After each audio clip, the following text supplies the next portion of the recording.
شاخاور صاحب، یہ ملک احمد خان صاحب کی بات آپ نے سنی، تعویل وہ ہے جو کہ کچھ ازما بخاری صاحب نے پیش کی، بھٹی صاحب نے تبرہ سنایا، لیکن مجھے صرف یہ بتا دیں کہ آئینی طور پر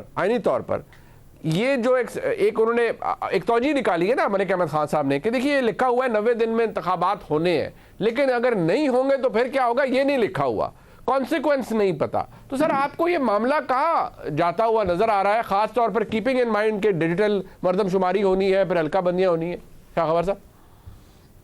دیکھیے منیب، میں سمجھتا ہوں کہ آئین جو ہے وہ تو بڑا کلیئر ہے، اور آئین کی پاسداری اور جو ہے قانون کی جو پاسداری ہے وہ تو ہر شہری، ہر ادارے کا جو ہے وہ فرض اولین ہے. جو کہ ابھی آپ نے دیکھا ہے کہ جو کے پی کے کی اور پنجاب کی اسمبلیز جو ڈیزالو ہوئی ہیں on the advice of the chief minister, اس میں تو آئین بڑا کلیئر ہے کہ وہ تو پھر کیئر ٹیکر گورنمنٹ جو ہے بنے گی، وہ پھر 90 دن کے اندر دونوں صوبائی اسمبلیوں میں انتخاب ہونا ضروری ہے. اور الیکشن کمیشن بھی اس بات کا جو ہے وہ بالکل باؤنڈ ہے کانسٹیٹیوشنلی، یہ ان کی کانسٹیٹیوشنل اوبلیگیشن ہے کہ وہ 90 دن کے اندر جو ہے وہ انتخاب کرانے کے پابند ہیں اور اس کے رزلٹ جو ہے وہ آنے ہیں. تو یہ میں سمجھتا ہوں کہ کوئی ایسی آئین میں گنجائش موجود نہیں ہے کہ کوئی ایسی وجہ بیان کی جا سکے جس کی وجہ سے وہ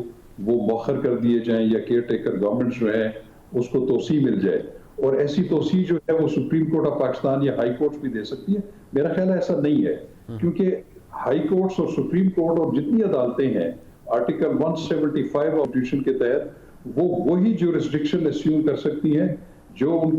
کو آئین اور قانون اجازت دیتا ہے، اس کے علاوہ وہ نہیں کر سکتے. ہاں ایک چیز ضرور ہے، ایک آئین میں شک ہے، آرٹیکل 254 وہ یہ کہتی ہے کہ آئین میں اگر کوئی ایک میعاد مقرر ہے کسی کام کے کرنے کی اور وہ اس میعاد کے اندر اگر وہ سر انجام نہ پائے تو پھر اگر وہ بعد میں ہو جائے تو وہ ایکٹ انویلیڈیٹ نہیں ہو سکتا. تو غالباً میرا یہ جو توجیہ دی جا رہی ہے کہ کسی چیز کو جو ہے وہ آگے کیا جا سکتا ہے، قانون میں ایک مقررہ ٹائم مقرر ہے آئین کے اندر، وہ آرٹیکل 254 ہے. مطلب آپ کو لگتا ہے کہ اس کے سہارے سے سر ذرا کلیئرٹی، کیونکہ بڑی انسٹرکٹیو بات ہے عوام کے لیے بھی، آپ کو لگتا ہے کہ کوئی توجیہ پیش کر کے کشن نکالا جا سکتا ہے کیپنگ ان مائنڈ اگر آرٹیکل 254 کو انووک کیا جائے، اس کا سہارا لیا جائے اور کوئی ایسے حالات سامنے رکھے جائے تو یہ کشن نکل سکتا ہے آپ کے خیال میں؟ دیکھیں ایک ضرور بات ہے کہ دیکھیں خدا نہ خواستہ کوئی ایسی سچویشن پیدا ہو جاتی ہے، انٹرنل ایکسٹرنل ڈسٹربنسز ہو جاتی ہیں، اگر وہ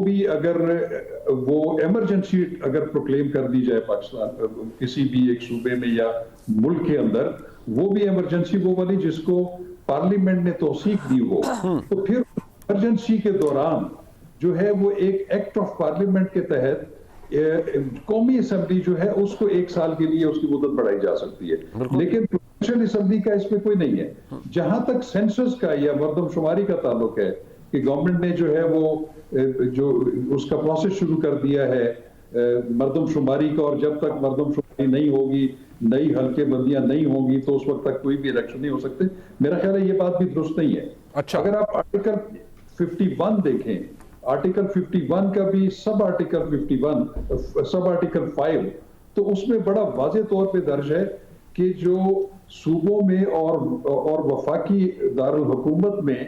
جو قومی اسمبلی کی سیٹیں ایلوکیٹ کی جائیں گی وہ آبادی کے تناسب سے کی جائیں گی، اور آبادی کا تناسب کا تعین جو ہے وہ سینسس سے، مردم شماری سے ہوگا. لیکن اس کے آگے پرووائزو یہ ہے کہ اور یہ میں آپ کو بتا دوں کہ یہ جو سب آرٹیکل 5 کا جو ہے اس میں ترمیم ہوئی تھی، یہ 2017 میں ہوئی تھی، اور اس میں پھر یہ لکھا گیا تھا، اس کا یہ ہے کہ یہ جو 2018 کا جو الیکشن ہوگا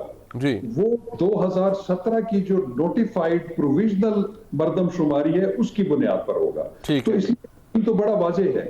کہ جو بھی الیکشن ہوگا، چاہے وہ صوبائی اسمبلی کا ہوگا یا قومی اسمبلی کا ہوگا، وہ جو لاسٹ جو مردم شماری جو نوٹیفائی ہو چکی ہے وہ اس کی بنیاد پر ہوگا. تو میں نہیں سمجھتا